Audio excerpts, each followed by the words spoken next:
तो सोने और चांदी की कीमतों में भारी गिरावट के बाद निवेशक लगातार परेशान हैं और अब इस गिरावट पर सरकार ने भी अपनी चुप्पी तोड़ी है। वित्त मंत्री निर्मला सीतारमण ने इस गिरावट के पीछे की असली वजह बताई है। ये इस वक्त की बड़ी खबर है क्योंकि पिछले कई दिनों से सोने और चांदी की कीमतों में बड़ी गिरावट देखी जा रही है और गोल्ड और सिल्वर की इस वोलेटिलिटी के ऊपर अब निर्मला सीतारमण का बड़ा बयान भी आया है।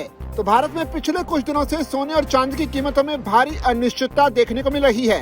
पिछले महीने की शुरुआत में सोने और चांदी की कीमतें लगभग हर रोज all time high level hit कर रही थी, लेकिन पिछले कुछ दिनों से भारी प्रॉफिट बुकिंग देखी जा रही है। सोमवार यानी 2 फरवरी को चांदी अपने रिकॉर्ड हाई लेवल से 1,94,000 रुपए से ज्यादा फिसल चुकी थी। वहीं सोना भी 1,37,000 रुपए के आसपास कारोबार कर रहा था।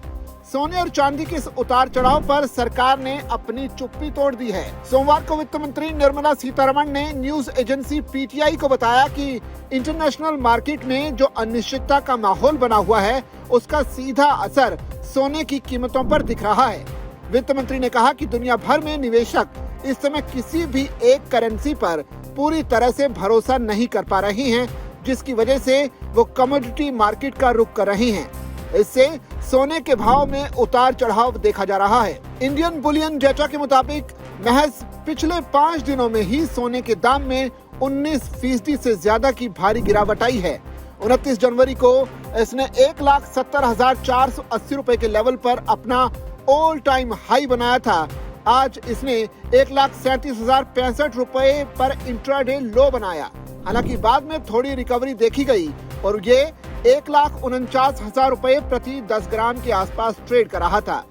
वित्त मंत्री ने आगे कहा कि सरकार की प्राथमिकता निवेश को एक ऐसे टूल की तरह इस्तेमाल करना है जो विकास को गति दे सके। इस बार के बजट में लेबर इंटेंसिव सेक्टर्स पर जोर दिया गया। निर्मला सीतारमण ने अपने बजट स्पीच में फिस्कल प्रूडेंस और मॉनेटरी स्टेबिलिटी को बनाए रखने की बात कही। सरकार का लक्ष्य सार्वजनिक निवेश को बढ़ाना और इकोनॉमीज में सुधार को जारी रखना है और इसी कड़ी में अब सरकार जो है लेबर इंटेंसिव सेक्टर्स पर जोर दे रही है। लेकिन बड़ी बात यह है कि सोने और चांदी की कीमतों में जो वोलेटिलिटी बनी हुई है, उस पर अब वित्त मंत्री साफ कह रही हैं कि अब दुनिया के निवेशकों को किसी भी एक करेंसी पर भरोसा नहीं है। यानी कि इससे पहले जो भरोसा अमेरिकी डॉलर पर हुआ करता था, वो भी अब निवेशकों को नहीं रहा। ऐसे में अब वो एक सेफ हेवन की तरफ आगे बढ़ रहे हैं और इसी कड़ी में वो लगातार गोल्ड, सिल्वर और कॉपर जैसी धातुओं में निवेश कर रहे हैं। लेकिन इसमें अचानक आई हाई और लो की वजह से लगातार मार्केट में वोलेटिलिटी बनी हुई है।